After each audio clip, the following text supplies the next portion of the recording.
So as we can see that here we have a number of applications in machine learning, virtual personal assistants, natural language processing, deep learning, simulation modeling, machine translation, visualization, video analytics. So all these are different applications, but today we are going to focus only on image analytics. So these are the content which I'm going to cover, that what is image computing, what are the different phases, what is denoising, fusion, segmentation and classification. So as we can see here that just like a word, the clearer the picture, the better they are understood. The correct understanding of the image message in the world of medicine, for example, MRI images or self-driving cars can be crucial for humans. So this is actually how our image represented is. So I'm talking about here a two-dimensional image. So image is basically a two-dimensional matrix and this is a pixel. It means it has some value and the image is always represented as a 2D matrix if I'm talking about a 2D image. So how the pixels, so these are the pixels, these are the values which we have stored in this two-dimensional matrix, and how these pixels are getting stored in a computer, it is stored in a form of this vector. So there are different types of images. So if I'm talking about the binary image, it means that it has 2 bits. It has only 2 bits, 0 and 1. If I'm talking about the gray level image, it means that it has 8 bits. The range could lie between 0 to 255. It will contain all the gray levels between 0, between white and black. Whereas in a binary image, we have only 2 bits, that is 0 and 1, which means that only the black color and the white color would be there in a binary image. Whereas in a gray level images, there are different gray shades which lies between white and black. And the third type of image is our colored image, which is RGB images, and it is also known as red, green, blue channel images. So it means that if our one gray level image is consisting of 8 bit, then one red channel we use to represent with 8 bit, green channel also with 8 bit and blue channel also with 8 bit. So it means that 8 plus 8 plus 8, which gives you 24 bits. So we are representing our colored image with the 24 bits. So this is how computer learns from an image. It learns from an image by the features. So here we can see an image of a cat. And if I'm focusing only on this area, this particular area represents this two-dimensional matrix which computer sees. So computer sees a number. See, we humans see image as a graphics, but the computer is not able to understand that graphics. It only understands the bits. So what actually happened, if I'm talking about the 2D image, there are some gray color values, right? And those gray color values numbers, should have some numbers and numbers should have converted to the bits, right? So those bits should be understood by the computer. So this is an example of grayscale image, and this is our red, green, blue. These are colored images which have different types of channels. So basically now what is image processing? So we understood images, what are images, how we represent the image, how computers understand the image, what are the different types of images like binary image,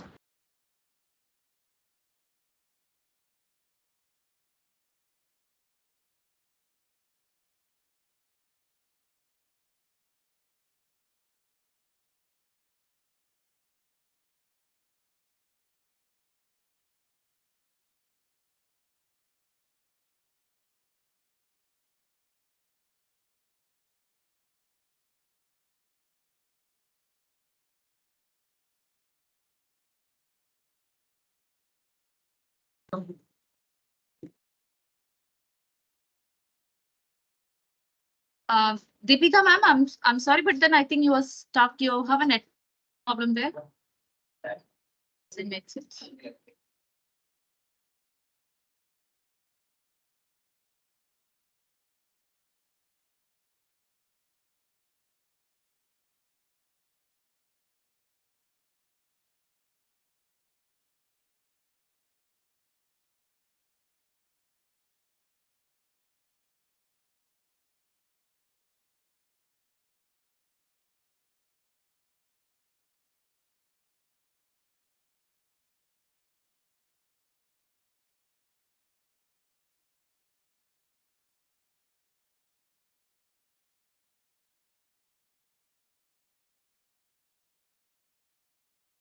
Okay. For the participants, I'm so sorry. The speaker got disconnected. She is connecting in 2 minutes. I'm sorry for the inconveniences.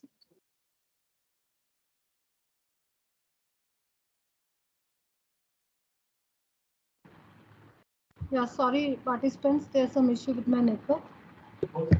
Yes, ma'am. Now it's audible. I'm sharing my screen again. Your screen is now visible also.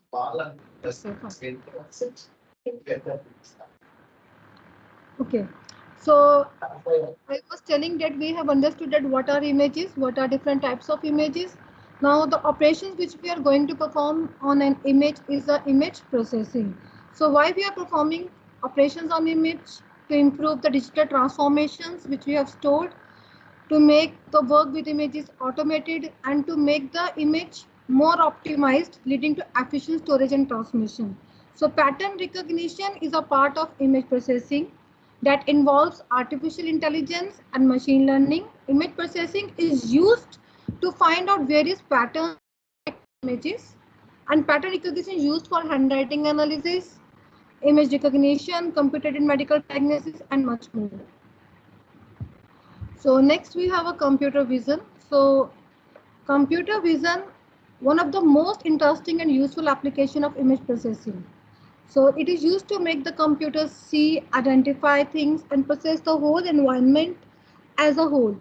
So an important use of computer vision is self-driving cars, drones, and it helps in obstacle detections, path recognitions, and understanding the environment.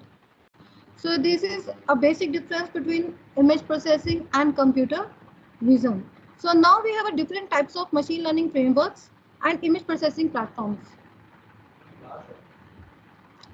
Okay, just give me a moment.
Sorry. So I was telling about the machine learning frameworks and image processing platforms. So now if you want to move beyond using simple AI algorithms, you can build custom deep learning models for image processing. To make development a bit faster and easier, you can use special platforms and frameworks. So these are some platforms which are, one is the TensorFlow. It is a Google TensorFlow, which is a popular open source framework with support for machine learning and deep learning. So the difference between, what is a tensor actually? We are talking about the 2D images. If we are talking about 2D images, it's okay. But if we are talking about more dimensions, more than 2 dimensions, then it is a tensor. So TensorFlow is a popular source framework with support for machine learning and deep learning. So we can create and train the custom deep learning models, and the framework also includes a set of libraries, including one that can be used in image processing projects and computer vision applications. Another one, we have a PyTorch. So PyTorch is an open source deep learning framework. Again, here we can it has a Python, C++, and Java interfaces, and it has been created by the Facebook AI Research Lab. Another one, we have a MATLAB image processing toolbox. So this image processing toolbox also we used to perform image processing operations, different types of image processing operations we can perform. Then we have a Microsoft Computer Vision. We have Google Cloud Vision, Google Collaborative. So these are some different types of platforms which we used with deep learning and machine learning for processing of images. These are different types of image processing applications where we are applying the images, like in medical images, in agriculture images, in food images, in machine robot vision, pattern recognition, and forensics. So image analysis is the extraction of useful information from digital images and has applications in many fields, from astronomy to pattern recognition to machine uh, robot visions.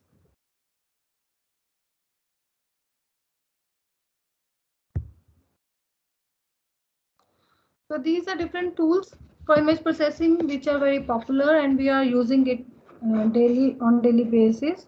So for every technology ever created, tons of software and tools have been developed. So one should properly know each and every option available to be equipped with most appropriate tools which are suitable to the work. So one is the MATLAB. When it comes to image processing, what can be more flexible than MATLAB? So it stands for Matrix Laboratory, a fourth-generation high-level programming language developed by MathWorks. Then we have a GNU Octave. GNU Octave is a software featuring intended for numerical computations developed by, and it is one of the major free alternative to the MATLAB.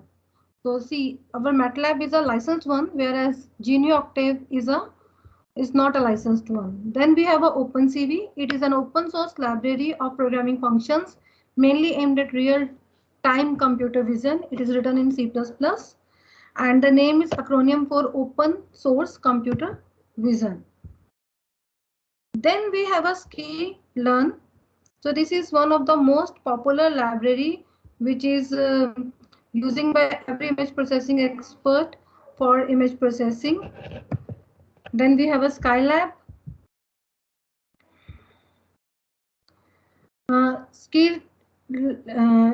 Skikit image processing is also a Python based library, and Skylab is a high-level numerically oriented programming language. The language provides an interpreted programming environment with matrices as the main type. So by using this matrix-based computation, dynamic typing, automatic memory management, many numerical problems may be expressed in a reduced number of code lines. Then we have a forge.net or a core.net. So it is an open source computer vision and artificial intelligence library originally developed by Andrew for .NET framework. Then we have a VXL. So it is a vision something library. Is a collection of open source C++ libraries for computer vision. The idea is to replace X with one of the many letters, like VGL is a geometry library, VNL is a numerics library, VL is an image processing library. So this X we have replaced with many letters according to our requirement. Then we have a CVIP tools. Again, it is a computer vision and image processing tools in an open source image processing software. It was developed at the Computer Vision and Image Processing Laboratory at Southern Illinois University, and it is written using C, C++, and C#. Then another tool we have BoofCV. BoofCV is also an open source Java library for real-time computer vision and robotics applications. It provides both basics and advanced features needed for creating a computer vision system. Then we have a neural networks for image processing. So see, those are the tools which we generally use for image processing. Now we are talking about the neural networks for image processing. So neural networks, we all know that what are the neural networks. So here the most popular neural network which we are using for image processing is CNN, which is a machine learning based algorithm that can take an input image and assign importance or learnable weights and biases to various aspects and objects in an image and be able to differentiate one from the other. Then we have a mask RCN. It is also one of the most popular neural network. It is a state-of-the-art deep neural network architecture used for image segmentation. Using mask RCNN, we can automatically compute pixel-wise masks for object in the image, allowing us to segment the foreground from the background. So fully conventional neural networks or FCNs are an architecture used mainly for semantic segmentation. So they employ solely locally connected layers such as convolution, pooling, and upsampling. Avoiding the use of dense layers means less parameters, making the network faster to run. And it also means FCN can work for variable image sizes given all connections are local. Then we have a unit which is originally invented and first used by medical image segmentation. Its architecture can be broadly thought of as an encoder network followed by a decoder network. Unlike classification, where the end results of the deep learning is the only important thing, semantic segmentation not only requires the discrimination at pixel level, but also a mechanism to project the discriminative features learned at different stages of the encoder onto the pixel space. Then another one neural networks which is very popular nowadays is GAN, which is generative adversarial network. It is a type of neural network architecture for generative modeling. Generative modeling involves using a model to generate new examples that plausibly come from an existing distribution of samples, such as generating new photographs that are similar but specifically different from a data set of existing photographs. So again is a generative model that is trained using two neural networks, that is one generator or generative networks that learns to generate the new plausible samples, and the other model is called discriminator, which uh, learns to differentiate generated examples from the real examples. So this is the architecture of a convolutional neural network. Here you can see we have an input. This one is the input image, and we are giving it to the convolutional layer. Then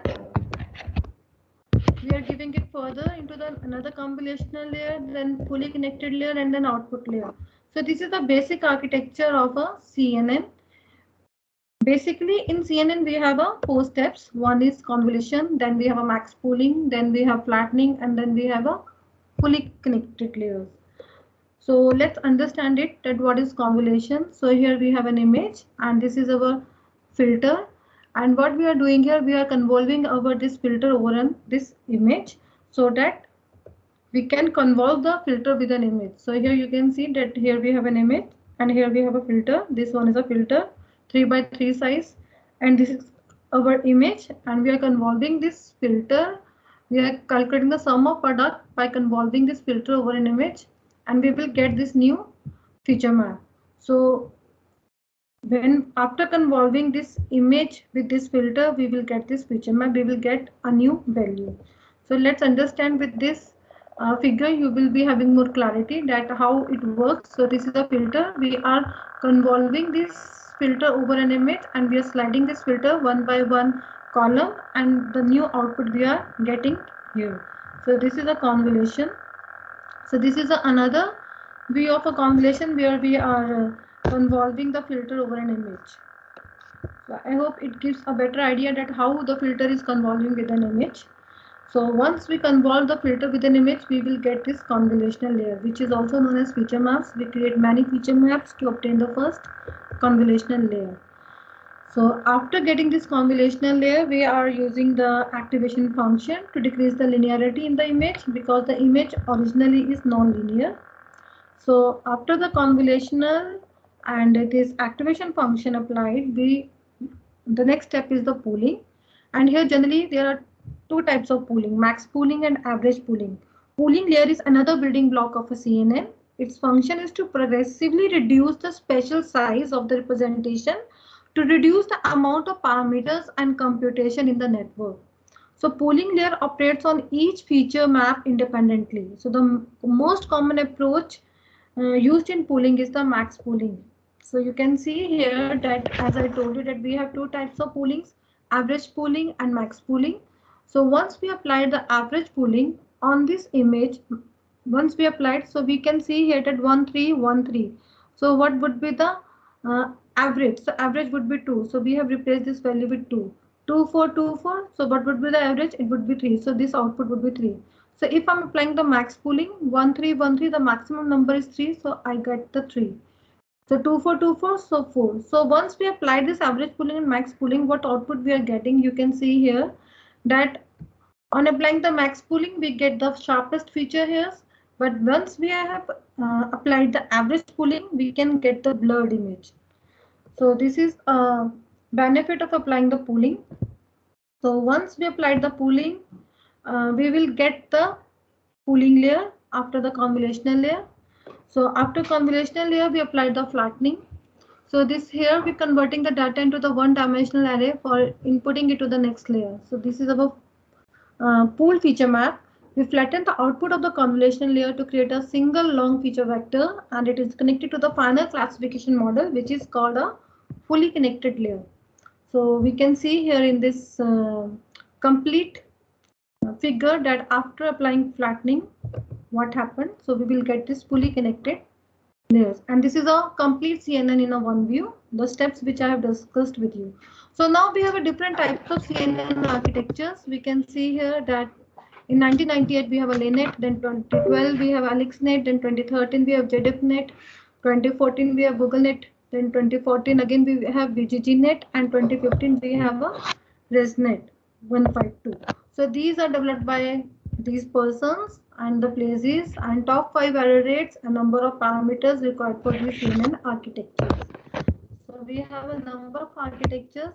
So what are the drawbacks of a CNN? So CNNs are not good with the changes in object orientation. If you turn an image of a face upside down, the network won't be able to identify the uh, one nose, eyes, mouth. See, we have a face image, and if I lift this face upside down, the network won't be able to identify that where is the nose, where is the eyes, mouth, and the spatial connection between the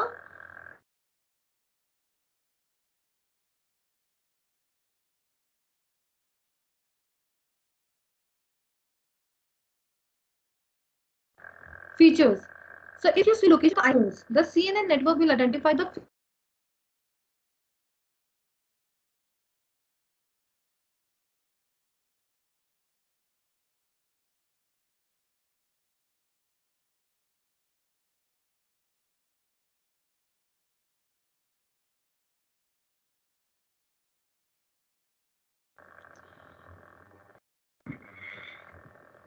okay.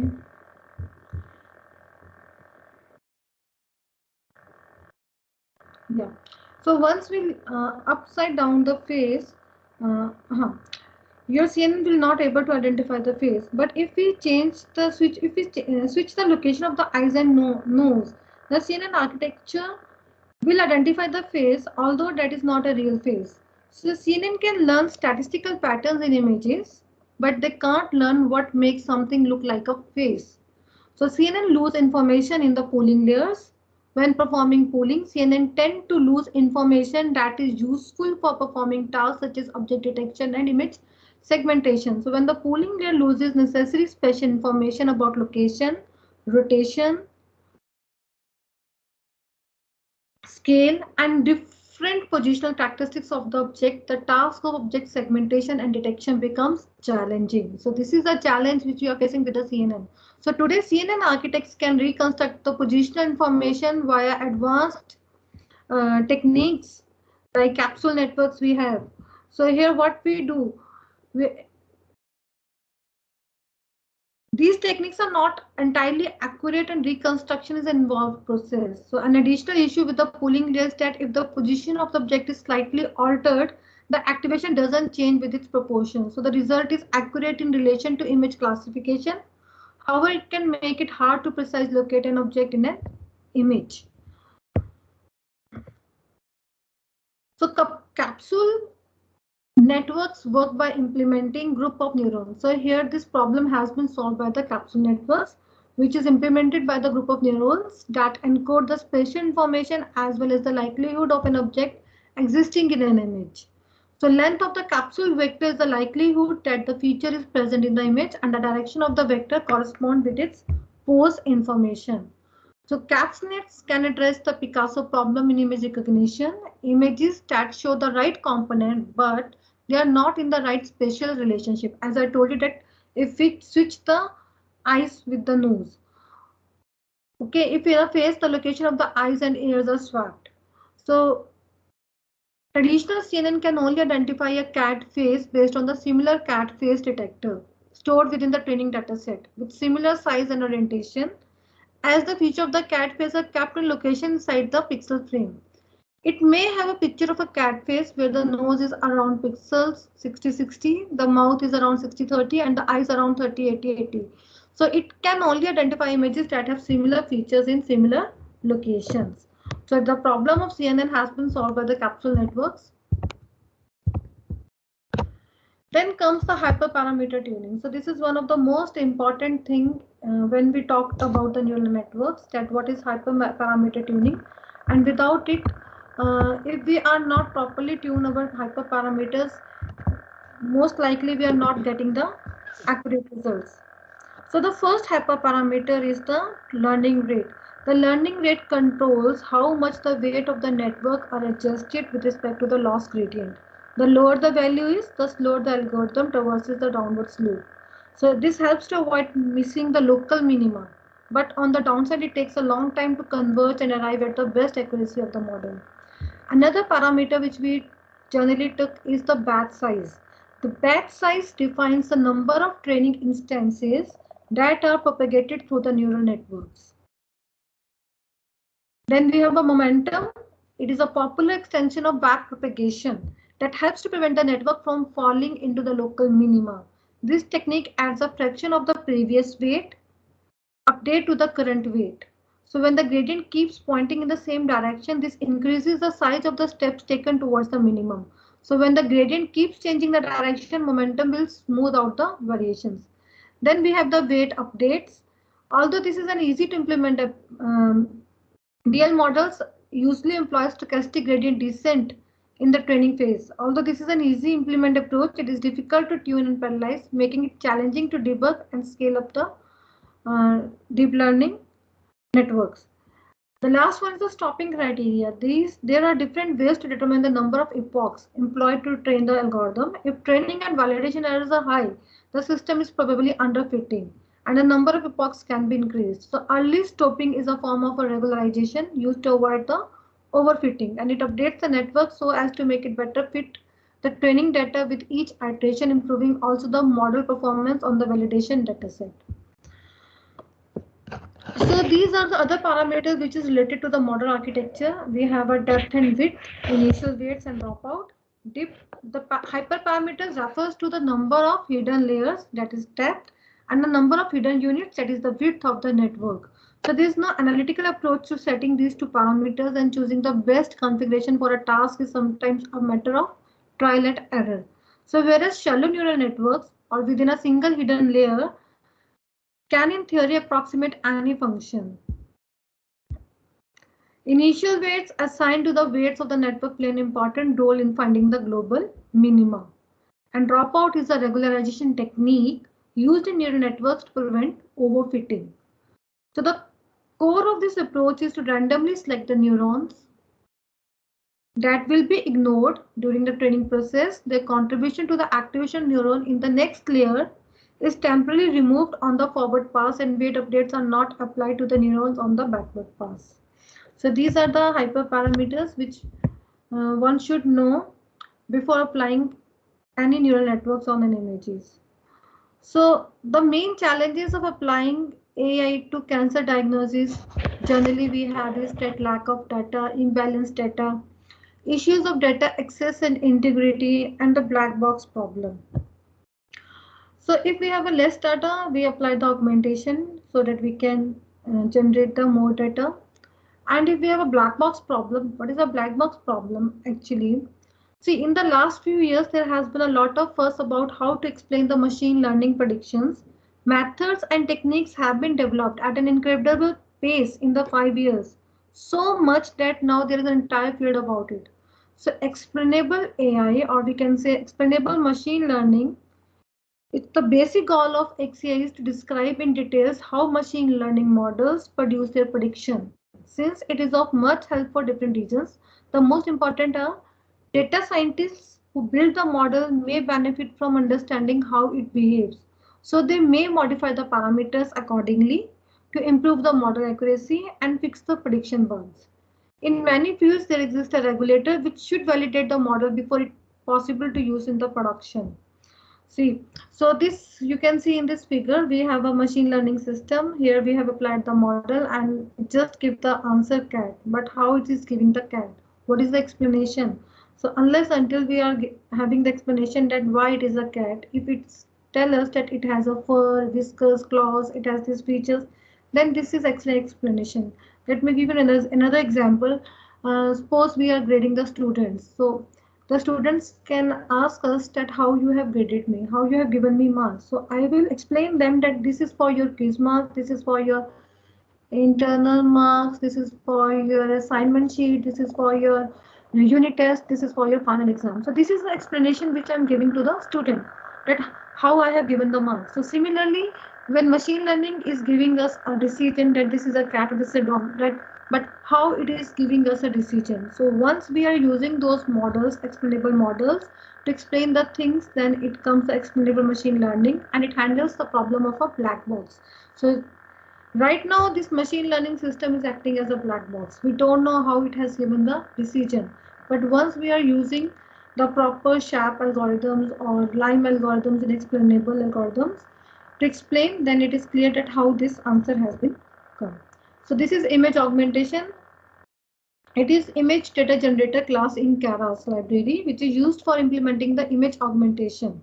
So image augmentation is what we are generating the images. As I told you that we are facing the challenge of a small data set. So we can handle that issue with the help of image augmentation. Sorry.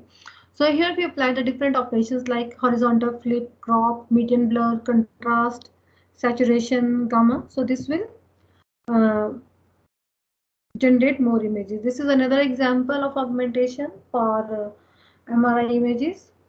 Now the next phase is image denoising. So up till now we have discussed about it, what are images, what are different types of images, what are the neural networks, what are different types of neural networks we are using for image processing, what are different architectures of CNN we have used, and once we are talking about the neural networks, what are the different types of hyperparameters which we need to set while giving training for our model, right? And the challenges which are associated generally like lack of data, which we are handling with the augmentation, the black box problem which we are handling with the explainable AI. So now we are talking about image denoising. Denoising, image noise means that we have some unwanted signals in our noise which we want to remove. Like if I'm talking about the ultrasound image, so you have all seen the ultrasound images. We have some black area there, we have some gray color area there, we have some white color area there. So sometimes what happened while taking an ultrasound images, we got some unnecessarily unwanted signals, that is sound signals in our image, and that unwanted signals we need to remove for further processing of our images. So that unwanted signal is known as a noise, and the process of removing that noise from an image is known as a image denoising. So we have a different types of methods in image denoising as well. We have a spatial domain methods, we have a frequency domain methods, we have a deep learning based methods. So today we are talking about the deep learning based methods which we generally use for denoising our image. So one is autoencoder, which is a type of generative models and it is used for unsupervised learning. So autoencoders are generative models and it is also known as unsupervised learning. In layman terms, it can be said that these models take some input X, try to learn some latent features, and then reconstruct input X to give some desired output X with the help of these learned features. So autoencoder is made of a pair of two connected ANN, that is artificial neural network. One is encoder and another one is a decoder. So the goal of autoencoder is to find a way to encode the input image into a compressed form in such a way that the decoded image version is as close as possible to the input image. Right. Then generative adversarial networks, we have discussed it already, that what is GAN. Again, we have here two network. One is encoder and another one is the decoder. Encoder is generating the images and decoder generators generating the images, whereas decoder is trying to match the images. So we have a RedNet. RedNet is the residual encoder decoder networks. This is a CNN based autoencoder architecture with the skip connections. Sorry.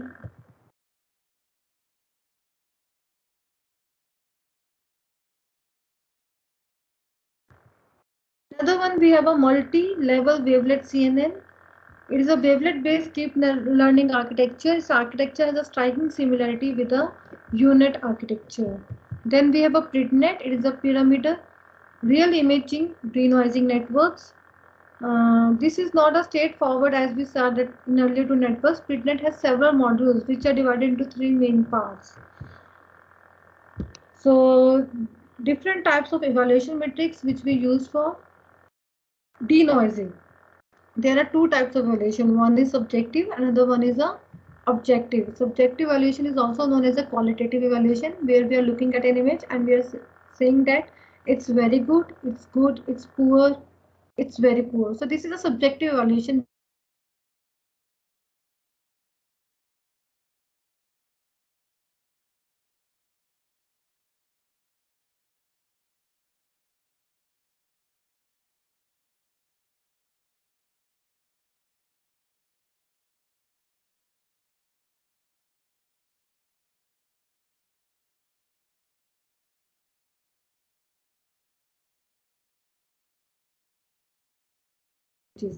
Another one is an objective, or we can say quantitative evaluation, where we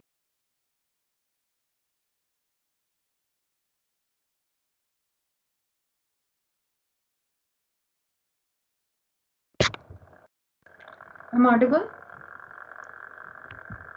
Am I audible? Hello? Yes, ma'am. Yes, ma'am. Okay. Okay. So we have different types of objective evaluation metrics where we are applying some formula and we are getting some numerical value. So these are some objective evaluation metrics, which is SNR. SNR stands for signal to noise ratio. MSE is mean square error. PSNR is peak signal to noise ratio. RMSE is root mean square error. SSIM is structure similarity index metrics, and EPA is edge preserving index metrics. So we use these metrics for evaluating our images once we are denoising our image. So what we are doing here for calculating the SNR, we are giving an input a clean image. We are giving as input a clean image, and then the filtered image which we have obtained. So we are giving two inputs to SNR, and then we are getting some value at how much our filtered image is close to the ground truth image. So in that way we are calculating the values. So we can see here in this figure, this is a subjective evaluation. You can see the original image is very good. RedNet is okay. PRIDNet is okay. MWCNN is okay. So PRIDNet is very good. So this is a subjective evaluation. If we are saying very good, good, better. And objective evaluation, we are getting some numerical values. So we can see that PSNR for RedNet is 30.5. For MWCNN, we have 32.5. For PRIDNet, we have a 33.31. So we can see that from RedNet, PRIDNet, and MWCNN, PRIDNet is a far better image we have after applying PRIDNet on a noisy image. So these are some numerical values which we have obtained by applying this PSNR, SSIM, etc. So I hope it's clear that what is subjective evaluation and objective evaluation of an image. So this is autoencoder example. We are applying the autoencoder on a noisy image, and then we have got a cleaned image after removal of noise. Now the next topic is image enhancement. So the basic difference between image enhancement and image denoising is that in image denoising we have a noisy pixels which we are going to remove, and that process is known as the image denoising. Whereas in image enhancement is what?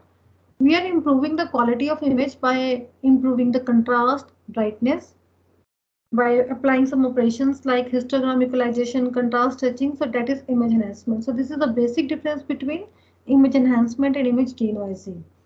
So there are a number of techniques available for image enhancement also. One is super resolution enhancement, restoration, repair painting, and image dehazing. So let's see one by one. What is image super resolution? See, it comes under image enhancement. You can see that we, after applying this image super resolution technique on an image, we get this enhanced image. So it is a process of upscaling or improving the details with an image. Often a low resolution image is taken as an input and the same image is upscaled to a high resolution, which is the output. So this is image super resolution. Then we have another image enhancement technique is image repair and inpainting. So you can see here that this image we have, and we have some cut 968 707 721. We have these numbers. We want to remove these numbers from this image, and if we have some cutted image, we can repair that image also. So models that are trained for super resolution should also be useful for repairing the defects in an image using the compression, tears, folds, and other damage, as the model has a concept of what certain features should look like, for example materials, fur, even an eye. So image in painting is the process of retouching an image to remove the unwanted elements in the image, such as wire and fences. You can see in this image. So this is image repair and painting. Then we have an image dehazing. So image dehazing, as you can see in this image, we have a hazed image and this is our dehazed image. So this will be helpful for our autonomous vehicles, self-driving cars, um, in the haze environment. So haze degrades the image quality, as you can see in this image, and it limits the visibility, especially in outdoor settings. So this consequently affects the performance on other high-level tasks such as object detection and recognition. So we have different techniques also there in TensorFlow implementation for dehazing. The next phase is image segmentation. So up till we have discussed about image denoising, in which I have told you about that our images suffer from different types of noises. Okay, so the noise could be a Gaussian noise, Nakagami noise, relay noise. So we want to remove that noise, and the process of removing that noise is known as denoising. And we have different types of parameters, different types of evaluation metrics in order to evaluate the performance of our denoising methods. Then I have discussed with you about the image enhancement. So the difference, I have told you that what's the difference between image denoising and image enhancement. So there are different types of techniques also for image enhancement where we can get the improved quality of an images after applying those techniques. Now the another phase is image segmentation.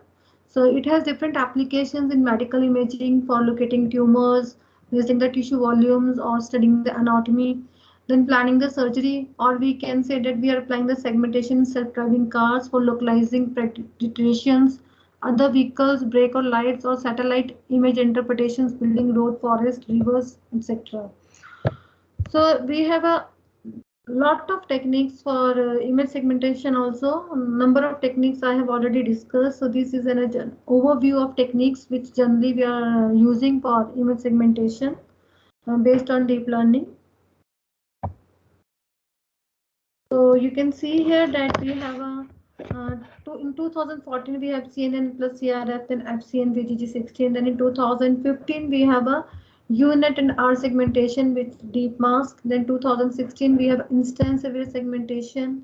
Then 2017 we have a mask RCNN. So these are all segmentation techniques yearly wise. So now comes that what is classification, what is object localization, what is semantic segmentation, and instance segmentation. So you can see in this figure we have an image classification in which a model outputs the names of the classes in the image. We have a label here with each image, that which is a dog, sheep, person. So here the output is in a form of a label with a particular class, that person, sheep, dog. So this is a classification. Object localization are the most commonly called object detection, in which a model outputs the bounding box coordinates for each object in an image. You can see the bounding box here in this figure. So in this example, sheep pixels are colored blue, dog pixels are colored red, and human pixels are colored with the teal and background pixels are colored with the green pixels, right? Then we have an instance segmentation. Here you can see in which the model assigns an individual object to each pixel in an image. So in this example, the pixels for each individual ship are labeled separately instead of having a generic ship pixel. uh, this one is a instance segmentation and this one is a semantic segmentation. You can see that in instance segmentation, each ship pixel have been colored with the different colors, whereas in semantic segmentation, all ships have been identified with the same color. So this is the difference between all these things. So this is another example of classification plus localization, object detection, and instance segmentation. Then we have a brain tumor detectors using mass RCNN. This is an example to show you that brain tumors, this is brain tumor which occurs when abnormal cells form within a brain. So there are two main types of tumors, cancerous or benign tumors. So we need to segment these tumors. So you can see here in this slide that the ground truth and detection GT is equal to green, prediction is equal to red, and caption score IOU. So here the red is the predicted one and the green is the ground truth one image. So this is a segmentation. So now, as I told you, the evaluation metrics for the denoising. Similarly, we have different performance evaluation metrics for segmentation also. Like we have a true positive, false positive, accuracy, overlap metrics, Hausdorff distance, similarity metrics, index, Jaccard index, and misclassification errors. So all these metrics we are using to make sure that the um, area which is segmented by our automatic technique, how much it is has been overlapped by the ground truth image. So another phase is the image classification. So this I have discussed already with you, that what is classification with the help of a CNN architecture.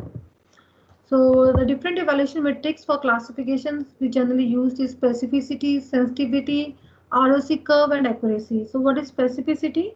It is also known as a true negative rate. So specificity is also known as a true negative rate, which measures the proportion of correctly identified negative samples among all the actual negative samples in the dataset. So in medical terms, it represents the ability of a test or a model to correctly identify individuals without a specific condition.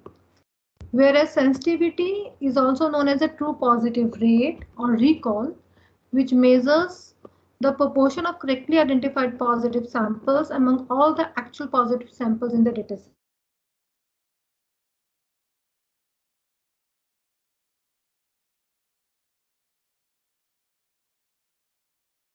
In medical term, it represents the ability of a test or model to correctly identify individuals. Another one is the ROC curve. ROC is receiver operating characteristic curve, which we generally use for a graphical representation of performance of a binary classification model, and accuracy is a straightforward metric that measures the overall correctness of the model prediction. So this is an example of image detection, classification, recognition. You can see here in this. So image object detection is a computer technology that processes the image and detect the objects in it. People often confuse the image detection with the image classification. Although the difference is rather clear, if you need to classify image items, you use classification. But if you just need to locate them, for example, find out the number of objects in the picture, you should use the image detection, right?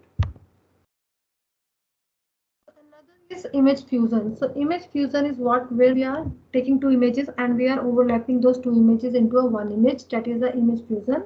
So there are number of image fusion techniques like multi-model. Multi-model means that we are taking the CT and MRI medical modalities, different multi-model images. CT is different medical image and MRI is different medical image, and we are overlapping. We are fused. We are integrating those two different modalities, CT or MRI, into one image. That is a multi-model image fusion. Another one is a multi-focus image fusion. Now let's say I have one image in which The foreground object is clear, but the background object is blurred. You can see in this figure. And here the foreground is clear in this figure and the background is blurred, but in this figure background is clear and the foreground is blurred. So these are far focused and near focused images. Now what we are doing, we are integrating these two images into this one image. So this one fused focus image is far better enhanced cleared image as compared to these two images. So there is no need to store these two different images. We are storing this one complete image here. So this is a multi-model image fusion example which I have just told you, that we are fusing the two different modalities into the one image. So you can see this is a reference image, this is a MRI image, and this one is a FDG image. So we are fusing this MRI with this FDG image. So this is one of the result of our paper published in Journal of Artificial Intelligence Systems. Then we have image retrieval. So image retrieval, we all know that we are searching through images in Google or many sites, that whenever we need to search, we search through the images. So this is a content-based image retrieval which enable to find similar images to a query image among an image dataset. Then another application of image is image-to-image translation. It is a class of vision and graphic problems where the goal is to learn the mapping between an input image and an output image. So it can be applied to a wide range of applications such as collection of style transfer, object transfigurations, sensor, season transfer, and photo enhancement. So image-to-image translation is the task of taking images from one domain and transforming them so they have the style of images from another domain. So you can see here we have an input image, this is our output image, and this is our reconstructed image. So you can see this is input image, this is output image, and this is the reconstructed image. So this is image to image translation, and this is an example of a cycle consistent adversarial networks. Then we have an image captioning. This is another application of image processing. It is a process of generating the textual description of an image. It uses both natural language processing and computer vision to generate the captions.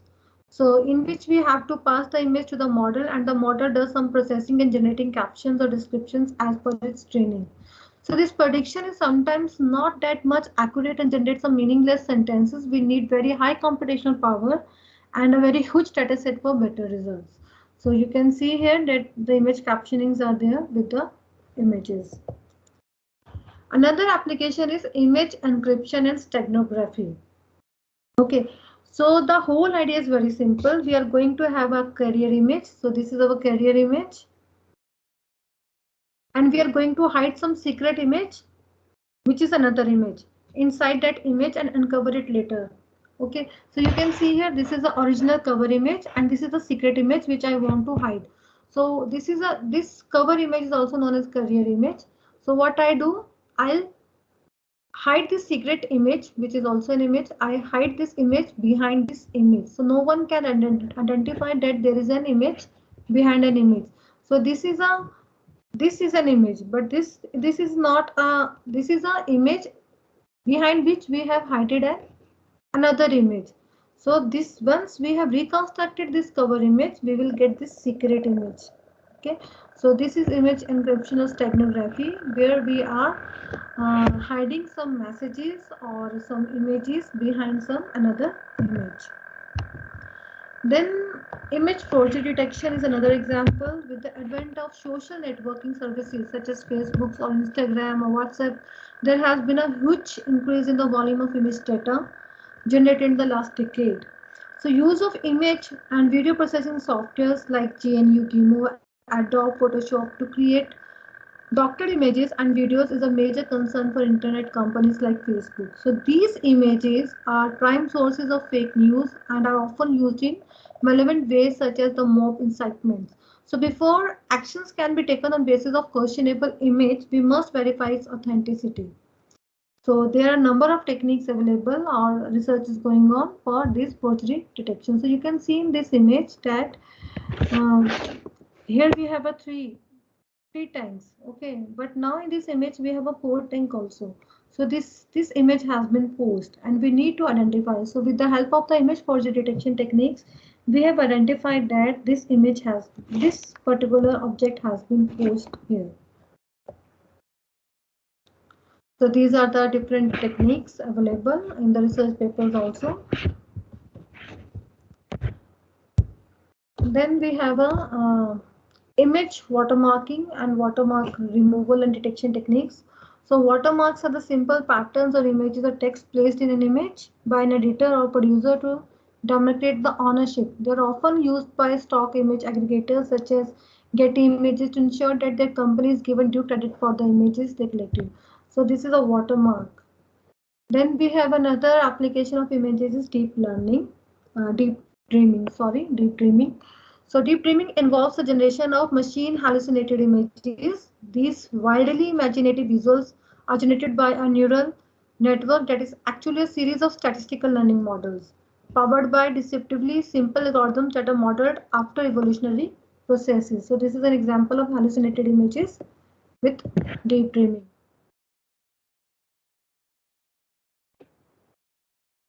Another application of image is image compression. So here we are reducing the bits of an image, reducing the dimensions, pixels or color components of an image so as to reduce the cost of storing or performing the operations on them. So there are basically two types of image compression, lossy and lossless. So it depends on what type of problem we have and what type of algorithm we need to apply. Like if we are using the images on the WhatsApp. So in WhatsApp we are using the lossy compression technique. So if the bits have been lost, it doesn't affect much better.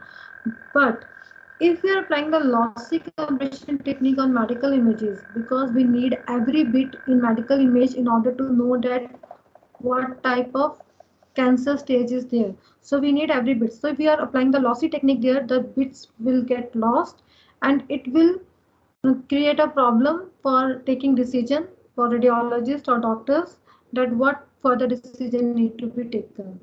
So it depends upon the images and the problem that what type of image compression techniques we need to apply. So these are the different applications of image processing. Automobile industry, gaming industry, retail, medical diagnosis, biometrics. So we have discussed it already. So another one is the fashion image computing. So we see that most of the work has been going on in these days. Then food image computing, in which we are image to recipe translation, food image recognition is there, biometric image analysis is there. So face recognition, iris recognition, retina recognition, fingerprint recognition, palm print recognition. Then satellite imagery classifications we have, disease detections in plants and human organs. And these are some ongoing projects. And that's all. Thank you for listening me with so much patience. Any query? I'm happy to handle.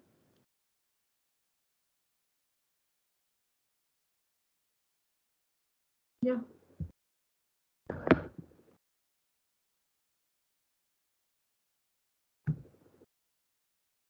Thank you.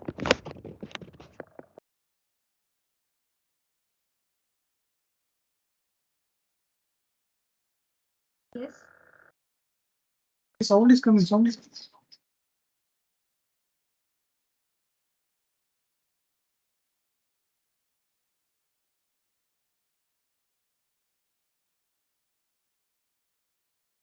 Your voice is not coming.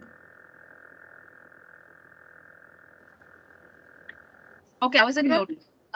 Yeah. I think I'm audible now. Yeah. Dr. Harish, I think you may kindly unmute and ask your query. Yes, madam. Am I audible? Yes, sir. Madam, you told that in the data set with augmented images of the same image, it will be difficult for the classifier to make the classification. What might be the reason for that? I'm not getting you actually. What is the question that classifier is not able to classify the images properly? No, madam. Augmented images. The image which may be taken in the different direction, the same object. Maybe Uh, imbalanced data problem would be there. You have applied the augmentation which created the imbalanced data in different classes. So it may be one of the reason.